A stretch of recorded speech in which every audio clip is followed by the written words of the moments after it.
Hello, yes, that's right. It's Joe here for Joyrider TV, coming live from the Wildwind Boat Park in Vasiliki on the island of Lefkos in Greece.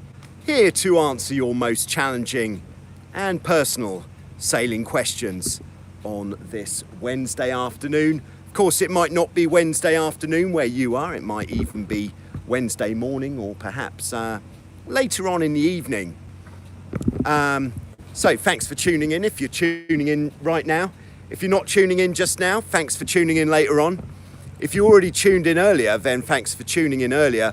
But right now, thanks for tuning in right now. Hello, Adam. Yo! Nice to have you on board, as always. Yeah, let me know.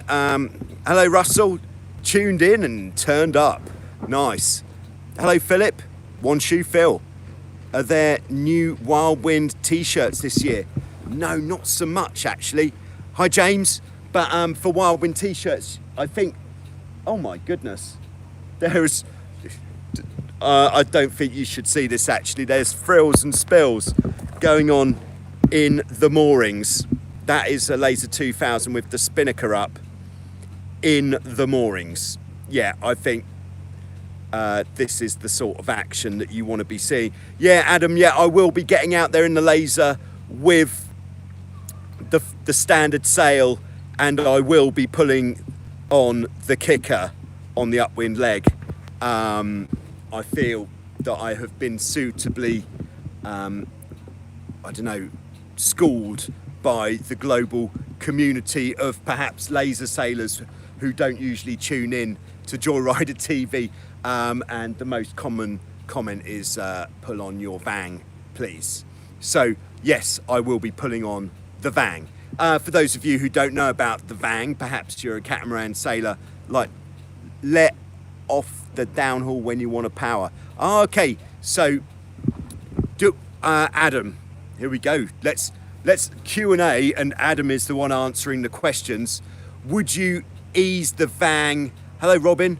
And hello, Martin. Just back in sailing the Sprint 15, you're sailing cats from windsurfing. Nice. I think it is a natural progression. It goes both ways.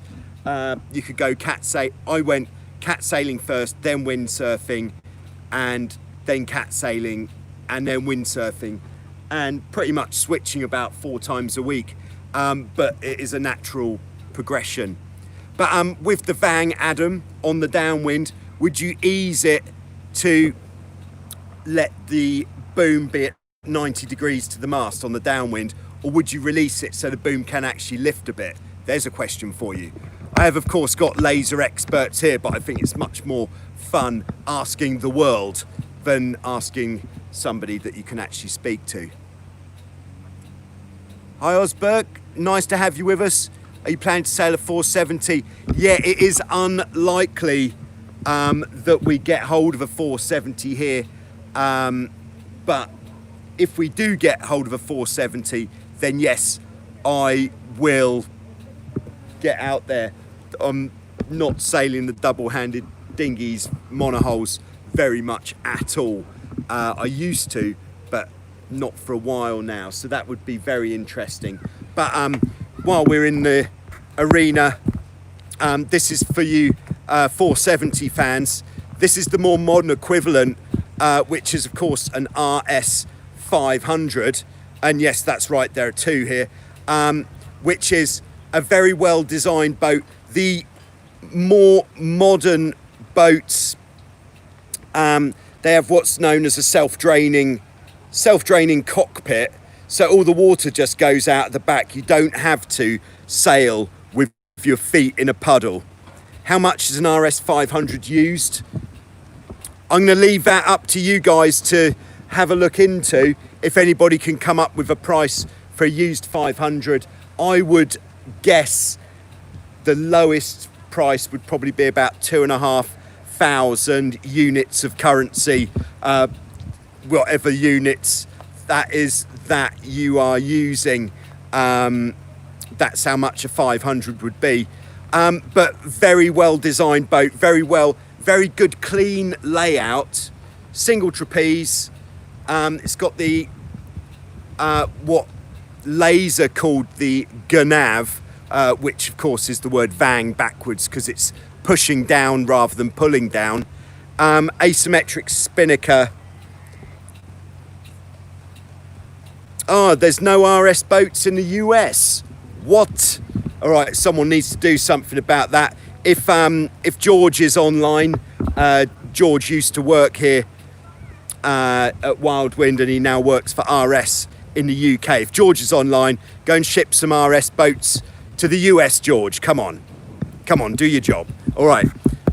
Okay, so that was an RS 500 or two RS 500s, but very nice. Oh, there we go. Jeff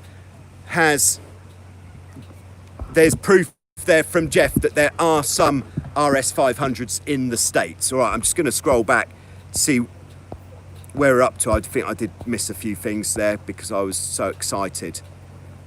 Okay, Jeff has got a pair of Zero Shoes Colorados, which I still say are an absolute great choice. Doesn't matter what you're doing. Perhaps you are just walking around.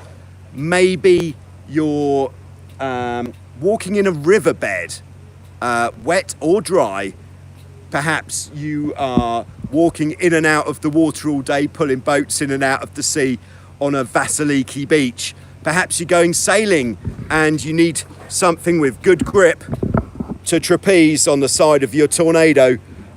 Or perhaps you're just going down the shops, maybe a bit of disco dancing.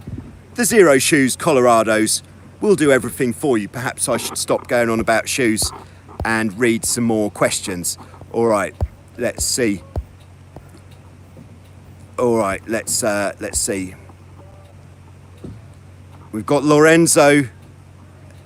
Hey Joe, I will come in Wildwind Park for a day on Saturday. I'd like to meet you. Yeah, I will be here on Saturday, unless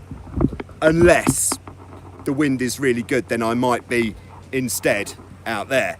But usually I'll be around here somewhere. So I look forward to it. Anybody else who's in town, come down, say hello, because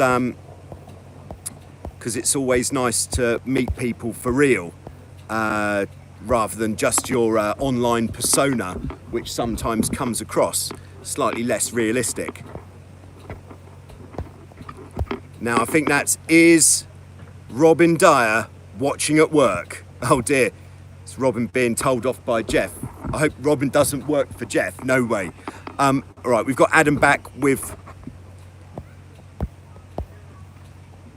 Okay, Adam's there with the info on the laser sailing.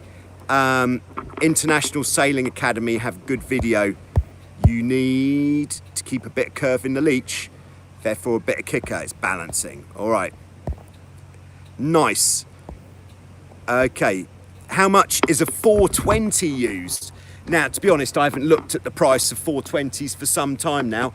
But basically, if you don't know what a 420 is, there was a load of boats from back in the day, the name of which reflects how long it is in centimetres. So a 420 is 420 centimetres long. There we are, Nicholas is in there, $1,500. And I would wager that would be a 420 that is in a good seaworthy condition. I bet you could pick one up for about 250, but whether it floats, it's kind of like, how much would you like to spend for your boat? 250 will get you a boat, but we can't guarantee that you'll actually be able to use it as a boat. Okay, so just scrolling back, 420.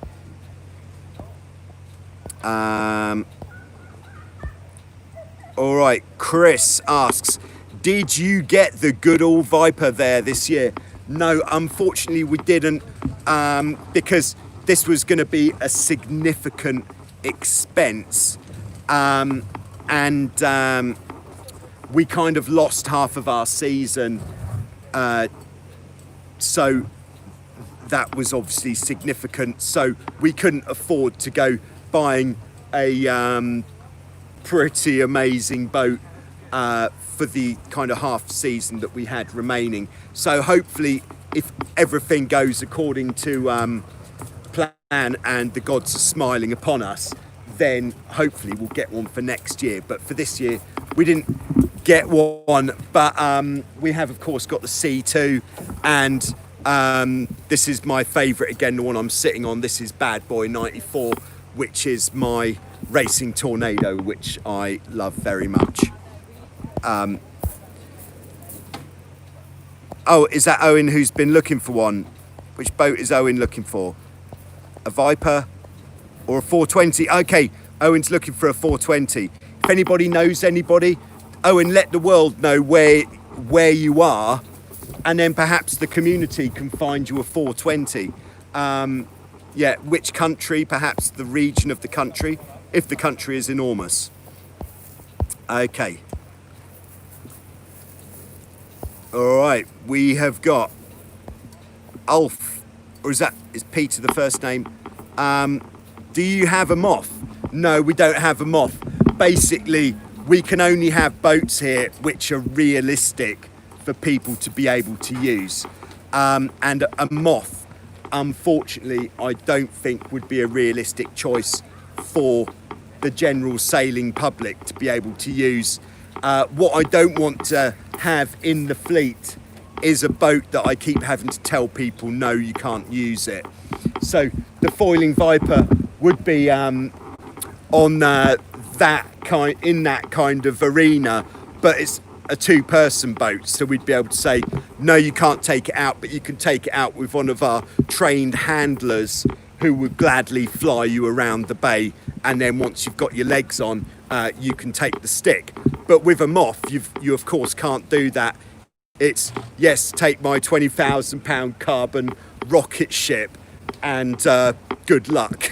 You better put a helmet on. That's why we don't have a moth or anything similar. Okay, Nicholas has got a JY15 for sale, which is like a larger, faster 420. Don't you have a foiling laser? Yes, Adam, we do have a foiling laser, but the foiling laser is a very, very robust way for people to get into foiling, because the laser, as you well know, is an incredibly strong boat. And by putting the foiling kit on it, it's the perfect way for people to get into foiling, because the boat is very stable and most people are already used to sailing the laser. So the foiling laser, it makes perfect sense because the sailor is already familiar with the interface. Here's your stick, here's your main sheet, here's your kicker. Make sure you pull on the correct amount. And then you just sail it like you would do as a young 16-year-old laser sailor trying to get planing. And then before you know it, you're flying. That's fine. But I think the moth, a different bag altogether. Thanks, Kush. Kush is always there on the side of Joyrider TV. Thanks, Kush. Always nice to have you there. Reminding people that it's a two-way street that we've got going here. All right, just scrolling back. Okay. All right, scrolling back.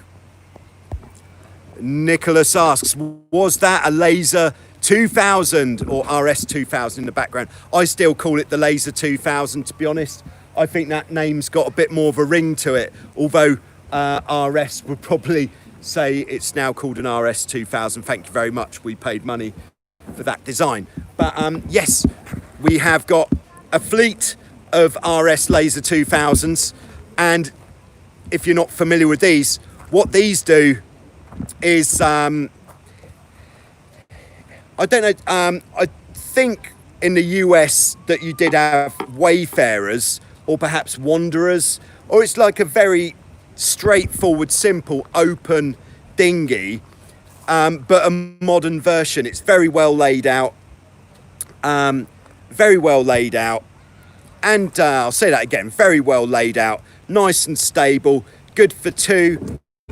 You could probably sail it with one, 1, 2, 3, or perhaps 2 adults, 2 small children on a 2000. It's got an asymmetric spinnaker, a furling jib, no trapeze, and just all the comfort that you could want. And then here's the winning ticket. We've got these large storage compartments where you can put your sandwiches. Now that is a very well thought out boat. There is a bit of a racing fleet for 2000s in the UK, and probably in other countries as well, but I only really know about the UK on such matters.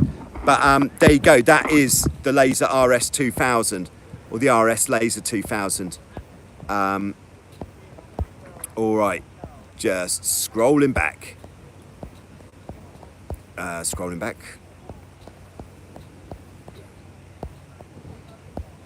Okay, scrolling back. Wow, a bit of scrolling to do here. Okay, Adam's coming back with more laser tips. Quarter of the dagger board in the water, just to keep a bit of stability. Still reducing drag with a small amount of leeward heel. 2 to 5 degrees. Thank you very much. Adam also says you've got to love the RS 300. Yeah, I've never actually sailed a 300. I have only actually seen them in pictures. I did see one at a boat show. It's another single-handed boat from RS. Very narrow in the bow, but very wide towards the back. I believe a hiking boat, sort of kind of like a production moth, but very much not anything like it at all. But yes, I would be very interested to have a look at that. In the background here, that is an RS 100, which is also a single-handed boat. This one has got, it's a single-handed monohull with an asymmetric spinnaker, and it is a very nice choice. It's got a carbon mast, carbon boom, carbon foredeck, carbon tiller extension, and I believe it's probably got a bit of carbon on the rudder. Okay, scrolling back, here we go. Hope everyone's having a nice time. If you're having a nice time, hit the like button like Kush said, just to let me know that you're having a nice time, and that way we can continue. All right. Owen says, do you have a 420? No, we haven't. Robin is taking an early lunch break. It's all right, everyone. Robin is not skiving off work. I wouldn't want to be responsible for that sort of behaviour. All right. Here's one from James. Is there no way to tension the rig on a Hobie 16 with a furling or rolling jib? Well, I would, casting my mind back to the days of having a rolling jib, does it not hoist on the regular... Oh, John Bishop is having a lovely old time. Very glad to hear it. John, you should check out, I'll go back to the jib, Allied. You should check out John's channel, which I don't know if it's still called Middle-Aged Guy Learning How to Skate, but if you have any interest in skateboarding, especially skate parks, pools, like what the Bones Brigade were doing in the 80s, that is what John's doing on his YouTube channel. Well worth having a look, because if you want to get back into skateboarding and you are perhaps a little bit older than 16 years old, then John basically, what would you say, deconstructs a lot of different maneuvers and stuff, and it's a Joyrider TV ripoff for skating. Yes, and incidentally, John was the best man at my wedding, so I do know this guy. But yeah, check him out. Okay, so back to the jib tension. Just upper and lower chain plates. So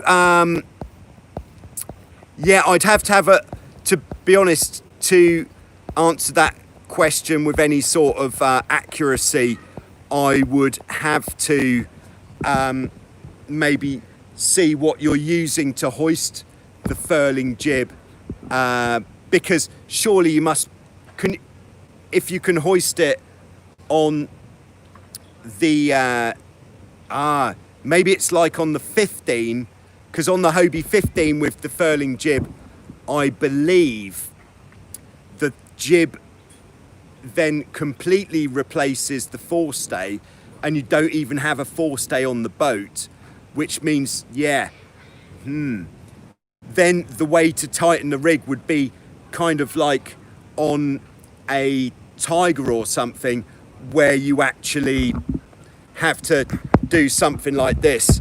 All right, here we go. This is the sort of something that you have to do something like, all right, can we see this all right? All right, just getting into position. It's all right, hold on everyone.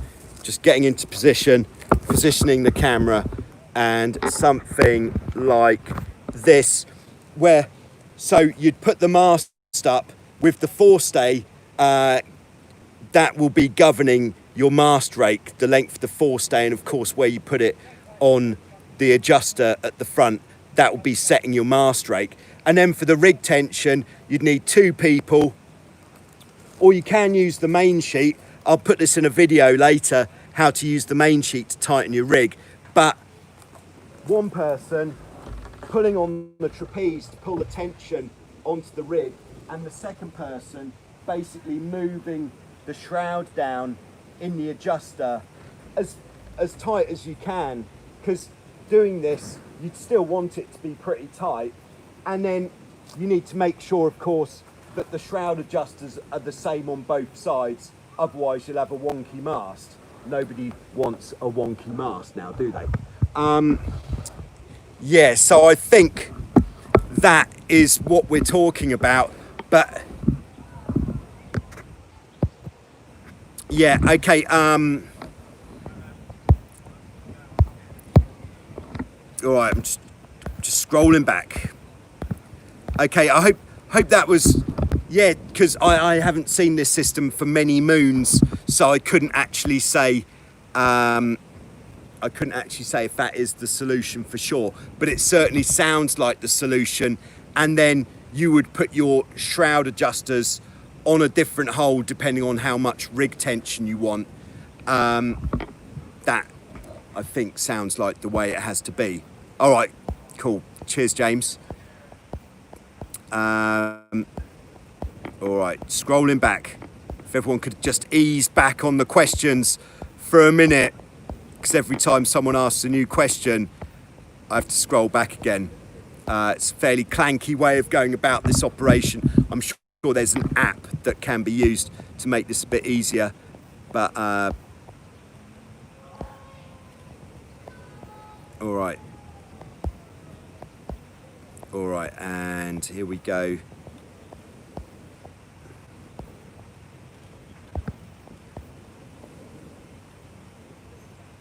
Okay, Adam, back with the laser tips.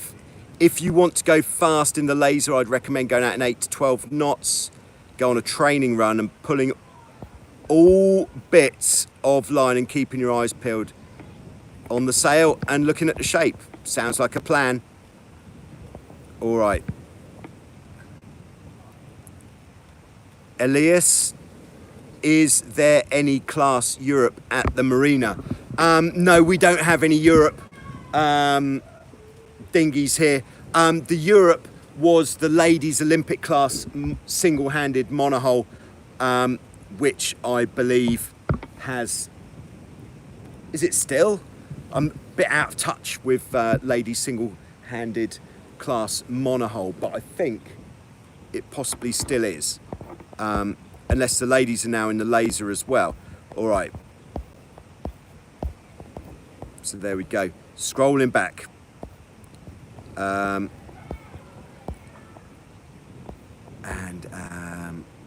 All right, and here we are.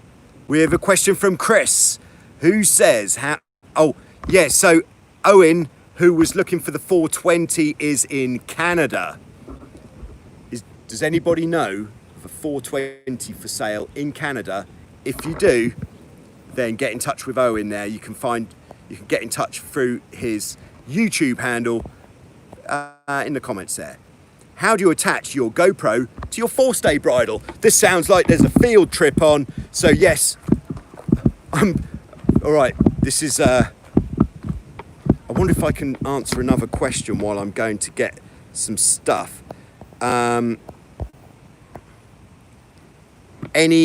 Okay, Mark asks, any tips for keeping your bows from diving whilst trying to maintain your maximum speed?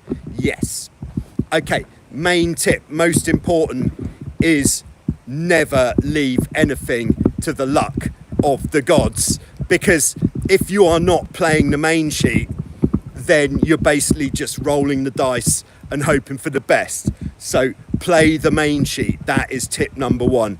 By playing the main sheet, all right, I'm going into the dark. By playing the main sheet, it means you know where you are in terms of the bows. So if you're not playing the main sheet, you're kind of just guessing, and maybe a gust will come along and will send your bows in because you're not playing the main sheet. Playing the main sheet is, I'm not going to say everything. Number two would be playing the jib.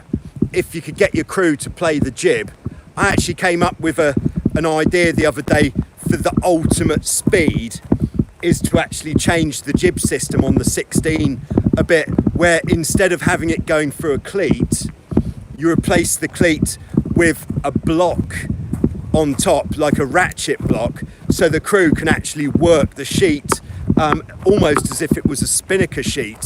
Wouldn't that be nice? And you could really get her in the sweet spot for some extra speed, which I think would be very exciting. Yeah, so I was thinking of, here's the jib system on a 16, of actually taking the rope out of here and maybe shackling a block to here, like a ratchet block for a spinnaker, and then the crew would be able to go, whoa, ich habe. That'd be very exciting. Okay, next one in the let's not stick the bows in would be get to the back. Get in the Joyrider TV browed reach position, which would be, here we go, can we do this? Back foot, have a grippy shoe like a Zero Shoes Colorado. Check out the link in previous videos. Get your back foot right back here. Of course, if the rudder's down, you'll be able to get it back a little bit further. Don't try this with the rudder up, because the underside of the stock there can be pretty sharp and could actually slice through whatever shoe you happen to be wearing. And then the front foot, to really get locked in, stick it on the corner there. And although the corner is like, there's nothing there, no grip there, if you've got a grippy shoe, you'll find the grip that you need. Get your foot there, other foot at the back, get locked in that position, playing the main sheet, playing the jib. And if you're doing all that, then you should be pretty safe in terms of sticking the nose in. All right, next we're just going to have a look at this bridle GoPro mounting facility. Okay, here we go. Let's look at what we've got first. And please excuse the mess. The maid hasn't been in. So what I've got is two pieces of metal, but you can actually use a stay adjuster. Hold on, let's look at a stay adjuster. This is what we're talking about with a stay adjuster, like this. Oh, cheers, Mark. Glad that hit the spot. You could use a stay adjuster like this if you happen to have one in your sailor's toolbox. But I actually ordered this off eBay. It came as a set with two sets of this as like an extension piece, but it's really handy. But you could just get two pieces of metal cut by someone who's got a machine for cutting metal, put some holes in it. And then onto the end, I've got the housing for the camera, all sorts of security lines, because we're not leaving anything to chance. We're not going to lose a camera. Oh no, not today. And then, all right, hold on a tick. Just need both hands for a second. And then I've just got a bolt with a wing nut, which is how we are going to secure it. And then here we go. This is so exciting. I think you will probably agree. And then we're just going to slip him on here. We're going to slip him on here, put the bolt back through, crank it up super tight, and then of course we adjust the angle, and that's how I'm getting this bridle mounted shots there. Hope that is a suitable answer. I thought it was pretty good and very efficiently done. All right, just bear with me for a sec. Yeah, cheers, Chris. Always very glad to help. But I've tried to make all of my mounts so that I can get them on and off the boats pretty quickly, because sometimes when opportunity presents itself, if you're not ready with the cameras, then you just haven't got time to make it happen. All right, I'm just going to scroll back to have a look at some previous comments / questions. Okay. Scrolling back. I'm scrolling back, by the way. Scrolling back. Oh, there's a lot of scrolling here. I'm a bit scared of how much there is. Oh yeah, there we go. It was Mark with the tips. Okay, Nicholas's JY15 is in New York State. If anybody's looking for a monohull, sounds like a... Okay, nice one, Adam. That sounds good. I love the honesty. I don't get on with people whilst racing. Okay, Jeff from Gear Report. He went sailing with Tim near to Tampa, Florida a couple of years ago for Show Us Your Cat. Excellent stuff. Tim, of course, has been a long-term contributor to the Joyrider TV channel, so nice to have two of these powerhouses coming together. It's like a clash of the titans. Very exciting. I'm assuming, Daniel, you're asking me, where am I? This is, let's flip this around so you can see where this is. This is Vasiliki Bay, which is at the south end of Lefkos Island on in the country of Greece. There we are, at Wild Wind Sailing Holidays. This is where I like to hang out to make videos and go sailing and stuff. It's probably one of the best places. Of course, there are other really nice places. Here's Philippe. I just bought an old 16. What should I update first? That's a pretty easy one, to be honest. Replace the rigging. So replace the shrouds, the forestay, and the bridle wires. Definitely the first things to replace.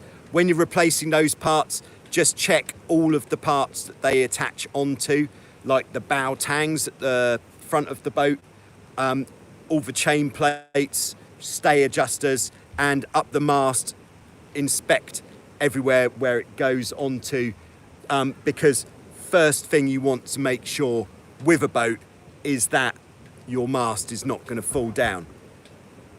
Second thing you can look at, I'm just going to go on to the second thing, and that's where we'll leave it with what you replace is, and this, I think everyone could get a bit out of this one.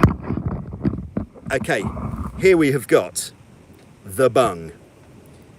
But the bung doesn't work very well if it hasn't got a seal. Can you see that? The seal? It's like a little seal on the bung, and that's what stops it from leaking. Make sure your bungs have got seals. Very important. Okay.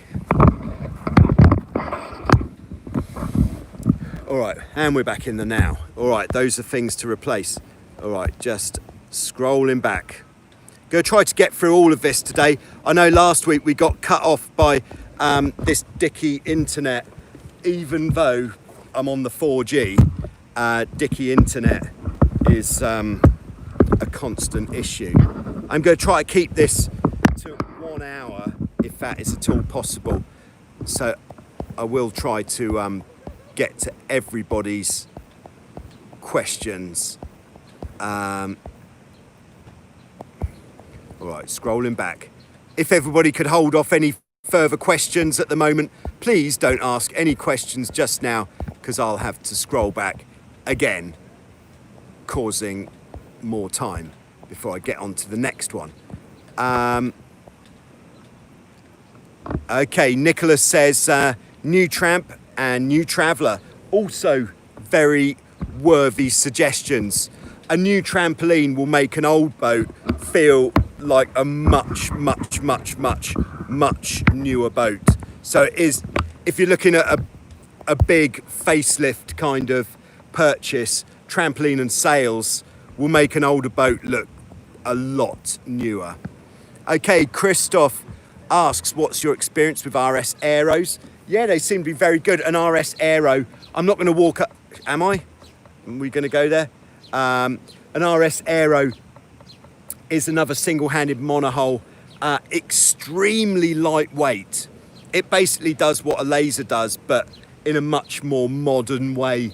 It's a very modern design. It's very light. Probably you could look this up, but I think it must weigh at least half of what a laser does, if not less. Very light, very maneuverable. It's got a much more modern set of foils on there, loads of carbon fibre on it, but the main feature I find is it's very light, very crispy, which is nice. You want a crispy boat, and just a really nice boat to sail, so well worth a look. And the Aero comes with 3 different sail sizes, 9, 7 or 5 square meters, which is a nice range. There we go, that's my experience with the Aero. Okay, I'm not quite so good at reading the kind of, what would you call it, East Asian languages. Julian asks, what's your favourite boat? That's a great question, Julian. What do we think, Harry? I don't know. Harry doesn't know. Yeah, Harry. Cat 16? This is Harry, the future. What did you just say? The Hobie Cat 16?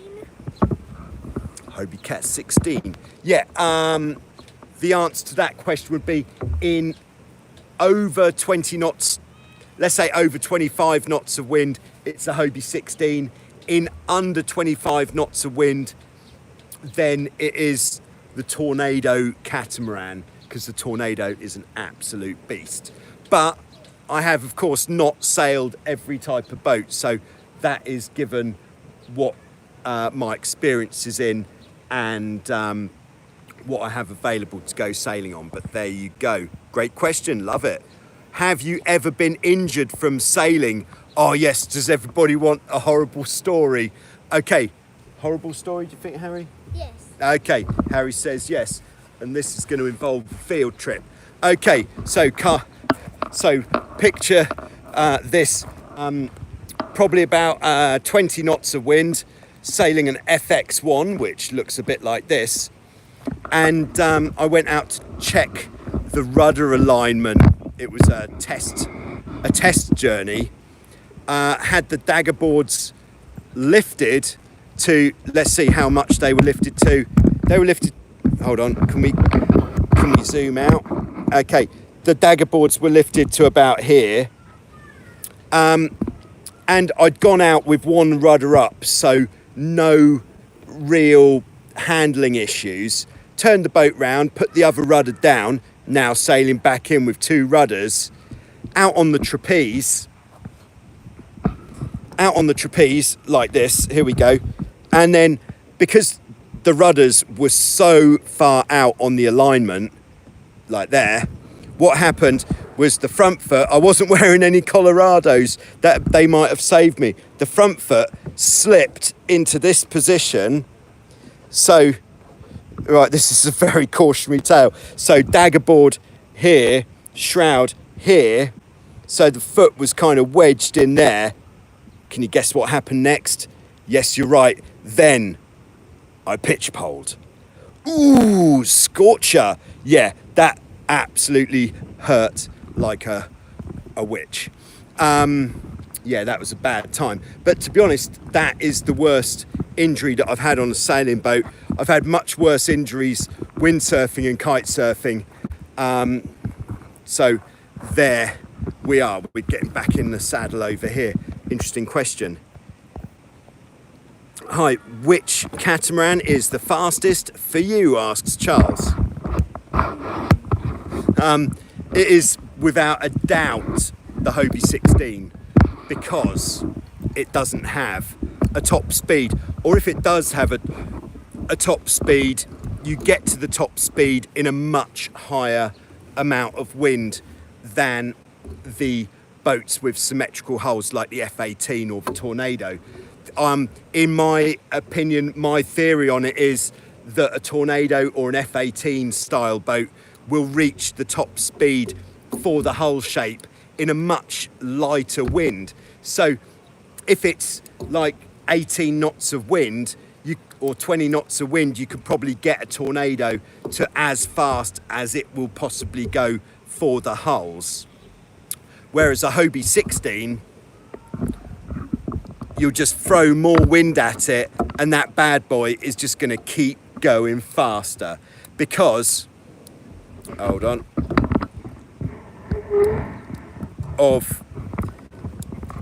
the outside of the hull is flat, and when the hull is flying slightly, you're kind of almost on the flat side of that hull, you're almost planing, like if you imagine a windsurfer that planes by skimming over the water, then you're actually kind of planing but on a different angle, like at a 45-degree angle with the 16, and that means you don't actually have a top speed.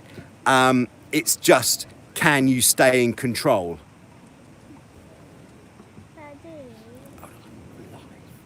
Yeah,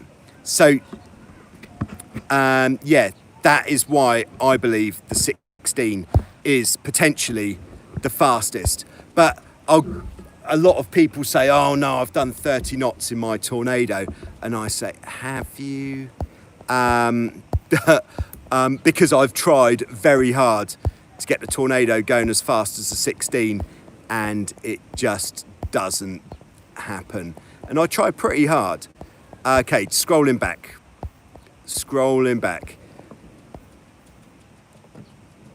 Aha! We have triple question mark. I'm Japanese. Sailing is interesting. Glad that you enjoy a bit of sailing there. You've come to the right place if you like a bit of sailing, that's for sure.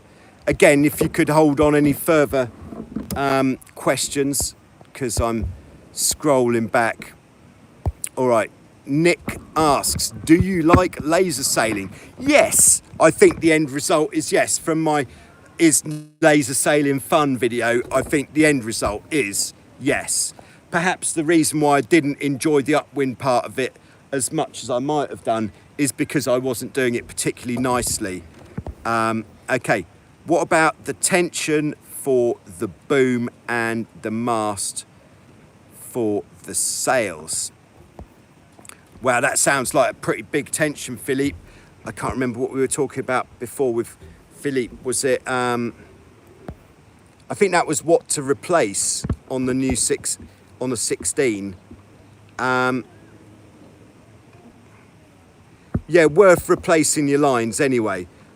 Sorry if that didn't really touch the sides of that question. Hi, which catamaran is fastest for you? Oh yeah, we did that. Oh, you've asked, I think you hit the same question a couple of times. I love Windex. Hello, nice to have you on board. Do you recommend laser sailing for beginner sailors? Yes, I think it's a good choice. There are other boats which are also a good choice, but I think in the real world, you are not likely to buy perhaps something like a Pico or an RS Zest when you're a beginner and then change it after a couple of weeks as you become more gifted in the art of sailing.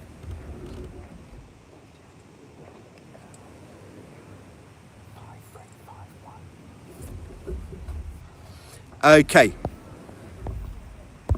All right.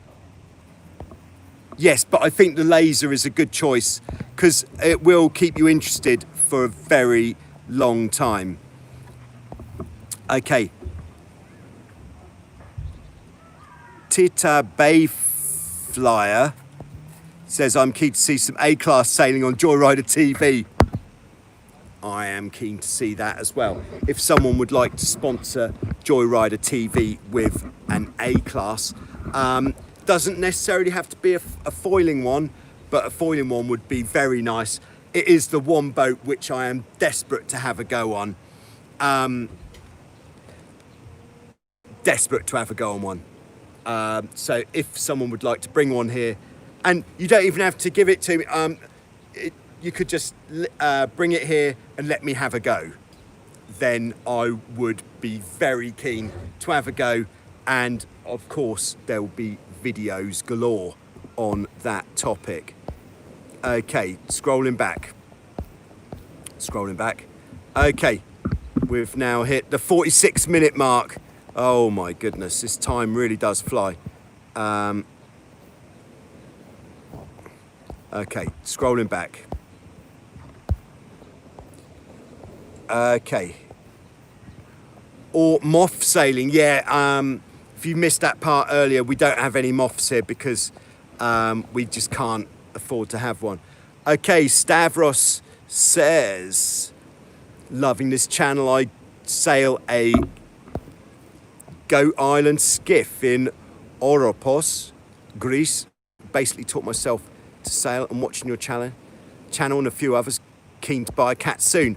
Perfect, great stuff. If you need any advice on that, just give me a shout and I will see what I can do to help. Okay. All right, I think Adam is being frightfully helpful with all the laser sailing stuff. Thanks to Adam for that. Okay, hello Eric, nice to have you on board. And yeah, do check out Adam's stuff on Instagram. I think Adam has earned the Instagram plug. If Adam puts his Instagram handle in the comments there, you'll be able to see. Then there you are. Stavros asks, you guys have cats for sale, I see. Do I need to drive down here? In fact, we don't have any catamarans for sale at this time. Perhaps in September, we might release a list of boats that we're selling. But what I'll do is if we are selling any boats at the end of the season, I'll put out a video, would you believe, outlining what boats we are selling and how much they're going to be, and if I think they're worth you buying, in a very honest way. Okay, so that is what we're going to do. All right, scrolling back. All right, so here we are. Then we got German's fan. Hey, do you think the Dart 18 is a good first cat to start if you sailed before? Yes, it's actually how I started my catamaran sailing career, was on a Dart 18. I think it's an excellent choice. The one thing that the Dart 18 kind of falls down on a little bit compared to other boats is how durable it is. It is a bit more fragile than other boats like the Hobie 16 or like one of the plastic boats like a Dart 16, for example. But in the actual sailing of the boat, it is an absolutely great choice as a first catamaran. You can sail it either single-handed or with a friend. You could go 3 up as long as the 3 aren't too heavy. And it's really good because it is a simple boat, very simple, hasn't got a boom, very nice. And there's a load of them about, so you should be able to pick up a used one for a price that you can trust. So yes, short answer, yes, good choice. Okay, scrolling back. Please keep any further questions at bay just at the moment. Hold on, why has this gone all dark?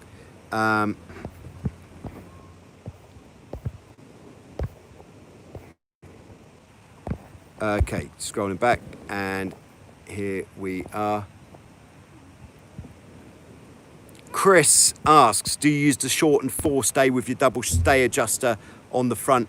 I would like to keep the forestay tight like you do with yours. No, it's just the standard forestay from Hobie Cat Europe. This is the European system that we're using here, which perhaps is slightly different to the US system if it's a US boat that you are running. There might be different lengths involved, but no, the forestay is completely standard stock length that we have on our boats. I'm just shifting my position because for some reason my screen has gone a little bit dark. Not totally dark like it did last week, but there we go, just flipping it around, different view. Great camera on the telephone these days. I think back in the day you'd have to have a camera to have a camera this good, but these days all you need is a telephone. Well done, the telephone. All right, we're getting there. Yeah, James is quite right. If it's not on the video, it didn't happen. John asks, where is your accent from, Joe? Yeah, I'm from England, from the east coast of England originally, but I went to university in Southampton on the south coast of England, but I spent quite a lot of time in different places. There's been a lot of Australian people here, and perhaps I picked up a little twinge from there. I spent 12 winters in South Africa, so I might have picked up a little bit of How's it Blue from down there, a bit of make sure it is tight. But there you go.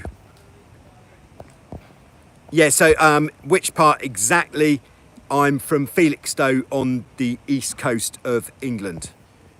Lovely place.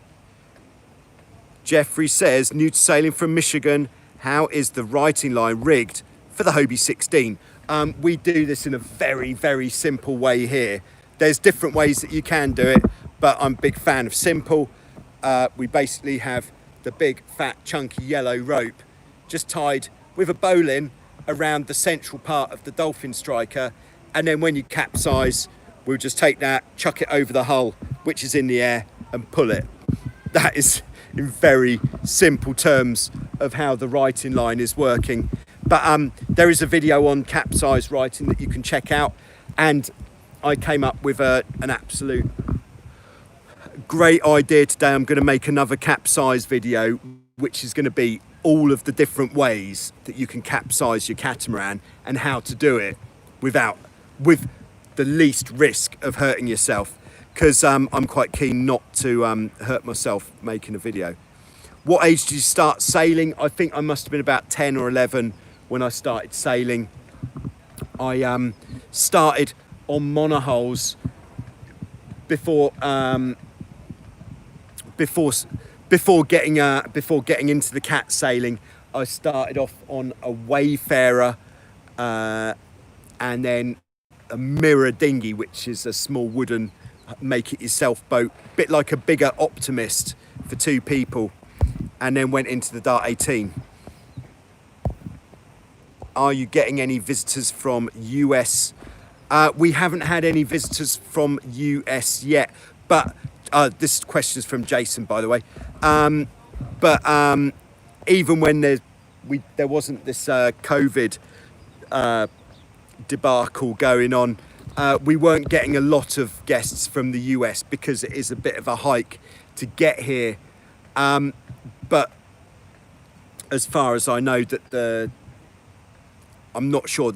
I'm not even going to speculate because I'm not up to date on the information. But no is the short answer. We're getting guests from most countries in Europe now. So there we are. Do you like sailing a laser? Simply politics. Yes, I do. There's a time and a place for everything. And on a hot day, going laser sailing is very refreshing. Okay. Clee33 Abel asks, how does the Hobie 18 do against some of the newer boats you sail? Well, I haven't sailed a Hobie 18 for a long time, but from memory, I do remember that the Hobie 18 is very quick, but I'd say if you're referring to what I was saying earlier about the hull speed and reaching that hull speed in a different amount of wind, then the Hobie 18 would suffer from reaching top hull speed, and it would be round a course definitely not as quick as an F18, but around a course probably quicker than a 16, but for flat out top speed in 25 knots of wind, I am guessing that the 16 would be quicker. All depends a bit on also on your crew weight, but I'm afraid I can't give a particularly accurate answer there because it's been a while since I've stood on the side of a Hobie 18. Okay.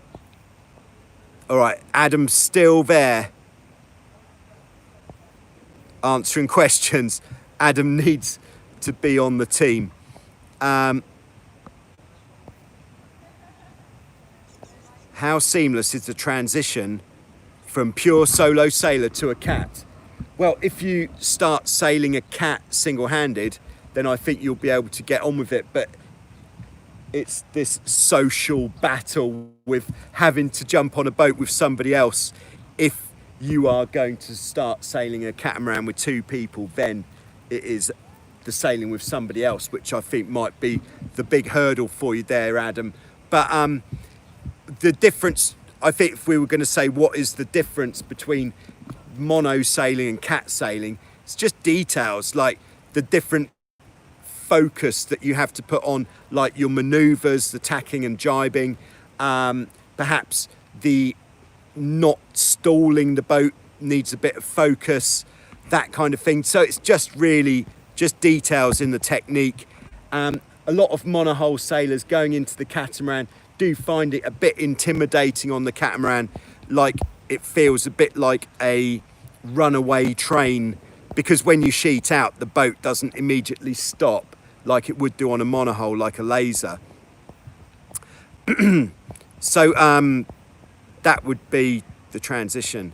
Sean McClure, sup Joe, how goes it? Goes very well. Funny to say sup Joe, because later on, as soon as the internet can do it, I did actually make a stand-up paddleboard video today, would you believe, because there wasn't very much wind. So I hope you'll all tune in for that one. It'll be a lot of fun. All right, just finishing off. So we're just finishing off here now. All right, I think there's a bit of chat. Everybody's just talking amongst themselves. Hubbard Lake, yeah, big respect to everyone on Hubbard Lake, and everyone in Michigan, everyone in the USA, everyone anywhere else. My Hobie, John says, my Hobie 16 came with a tramp with laces in the rear only to pull its length. So, oh, okay, it had like a custom-made trampoline. Yeah, on a 16, because of how flexible the boat is, the reason it's got the lacing down the middle is so that we really can get it very tight. Because what happens with a 16 is over time, these sidebars are going to bend. They're going to become a bit softer and bend more, which means if you have got a fixed width trampoline, eventually you're not going to have this tension across here as much as you need it, which is why the 3-piece trampoline is the standard trampoline for the Hobie 16. You should still be able to get it pretty tight using the lacing at the back, and perhaps depending on how it's been made, maybe you're pulling the sidebars in using the main sheet technique to sort of squeeze the boat together while you put the trampoline in, and then once it's in, release this main sheet from here so the sidebars spring back out, and then you're getting your tension that way. So let's say not necessarily, but you just have to wait and see, and then if you do have to replace it, then that's what you're gonna have to do. Sorry about that. Okay. Hi Christian, G13. Always a pleasure. Yeah, John says he's a 30-year mono sailor and tacking is the hardest on a cat. It is hardest, but there are the techniques that you can employ to make tacking both pleasurable and straightforward on a catamaran. It doesn't have to be hard. All that it requires is technique. I know on a monohull, you can just wang the stick over and the boat will tack. On a catamaran, you do need some technique. But once you've got that technique, it doesn't need to be a problem. Okay, thank you, Adam. And thanks to everybody else who's tuned in today. I'm gonna sign off there. So thanks for all of your questions and for tuning in. This has been an absolute corker. Please hit the like button before you go. And I'll be back next Wednesday with some more Q&A from the boat park. Cheers, James. Cheers, Jason. It has been a pleasure. Something you can check out in the meantime is, I'm not sure what the name of the YouTube channel is, but it's the International Hobie Class Racing Association, who the guy's name is Rich, who is the president, and he's doing these webinars. And the last one is about the development of the rudder blade over the years. And if you're into your rudders as much as I am, you're going to enjoy that. And it brings you right up to date with the EPO free rudder blades. Very interesting stuff, well worth a look. I should think, what could you search for? Hobie 16 rudder blades or rudders webinar. Search for that, and well worth a look. I think it's about an hour and a half long, but you could put it on in the evening. I'm sure the rest of your family will be really pleased to have that on telly instead of something more fun, but well worth a look. Okay, Sean's fixed his furling jib boat, is ready to go. He's a bit nervous. Let's everybody wish Sean some luck, because Sean has got this, I think it's a Hobie 18 that he's finished fixing, ready to go. Good luck, Sean. Good luck to everybody else. And thanks very much again, and stay safe out there. And that's the main thing. Thank you.